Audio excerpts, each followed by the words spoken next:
ప్రేక్షకులకు నమస్కారం. నా పేరు ఎస్టిపి కోదండపాణి. మన సంస్కృత పాఠాలు ఛానల్కి స్వాగతం. ఈరోజు జూనియర్ ఇంటర్మీడియట్ సాంస్క్రిట్ విద్యార్థులకి గద్య భాగంలో ఉన్నటువంటి 4వ పాఠమైన దయావాన్ రాక్షసః అనే పాఠ్యభాగంలో ఉన్న లఘు ప్రశ్నలు ఒక మాట వివరించి చెప్తాను. ఒక మాట చూద్దాం, ప్రశ్నలోకి వెళదాం. మొట్టమొదటి ప్రశ్న, కస్య పాదస్య అస్థిభంగః అభవత్. ఎవరి యొక్క పాదానికి ఎముక విరిగింది?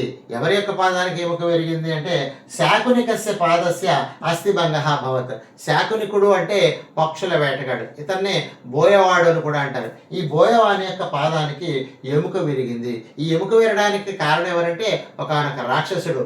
ఆ రాక్షసుడే దయావాన్ రాక్షసః అని పేరు పెట్టారండి ఆచార్య హర్షదేవ మాధవ గారు. అంటే ఏంటంటే ఒకానొక రాక్షసుడు ఒక మునిని తినడానికి ప్రయత్నించినప్పుడు ఆ ముని అతనికి శాపం ఇచ్చి, ఆ శాపం ఇచ్చిన తర్వాత అతను స్థిరంగా కదలకుండా రాయిలాగా మారిపోతాడు. ఆ రాయిలాగా మారిన తర్వాత పాపం తన పాపాన్ని తెలుసుకుని వెంటనే మునిని ప్రార్థిస్తే వెంటనే ఆ ముని ఏం చేస్తాడంటే ఇతనికి మరలా ఈ అడవిలో ఉండి పక్షులను ప్రాణులను అన్నిటినీ కాపాడమని, దయారాముడిగా ఉండమని పేరు పెట్టి పంపిస్తాడు. అప్పుడు ఒకానొక మర్రి చెట్టు దగ్గరికి వచ్చి అక్కడ త్వరలో నివాసాన్ని ఏర్పాటు చేసుకుని అక్కడ ఉన్నటువంటి పక్షులను ప్రాణులను కూడా కాపాడడానికి ప్రయత్నించినటువంటి సందర్భాన్ని ఇక్కడ హర్షదేవ మాధవ్ గారు దయావాన్ రాక్షస అనేటటువంటి పాఠ్యభాగంగా మనకు అందించడం జరిగింది.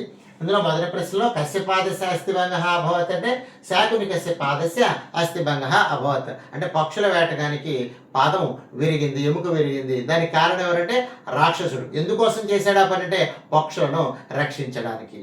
తర్వాత దయారామః నభసి కాన్ అపశ్యత్. దయారాముడు ఆకాశమునందు వేటిని చూచాడు అంటే దయారామః నభసి శ్యామాన్ మేఘాన్ అపశ్యత్.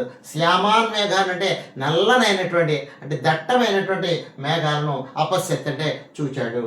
తర్వాత తక్షకాః కుటారైః వనే ప్రవేశ్య కిం కర్తుం ఐచ్ఛన్ అంటే తక్షకులు అంటే వడ్రంగి వారు, కుటారైః గొడ్డళ్లతో వనే ప్రవేశ్య వనంలోనికి ప్రవేశించి కిం కర్తుం ఐచ్ఛన్ అంటే ఏమి చేయడానికి ఇష్టపడ్డారు, వాళ్ళు ఏం చేయాలని అనుకున్నారు అంటే తక్షకాః కుటారైః ఆ తక్షకులు గొడ్డలితో వనే ప్రవేశ్య వనంలోనికి ప్రవేశించి హరితాన్ వృక్షాన్ ఛేత్తుం ఐచ్ఛన్ అంటే హరితమైన వృక్షాలు అంటే పచ్చనైనటువంటి చెట్లను ఛేత్తుం ఐచ్ఛన్ అంటే కొట్టడానికి వాళ్ళు ప్రయత్నించారు.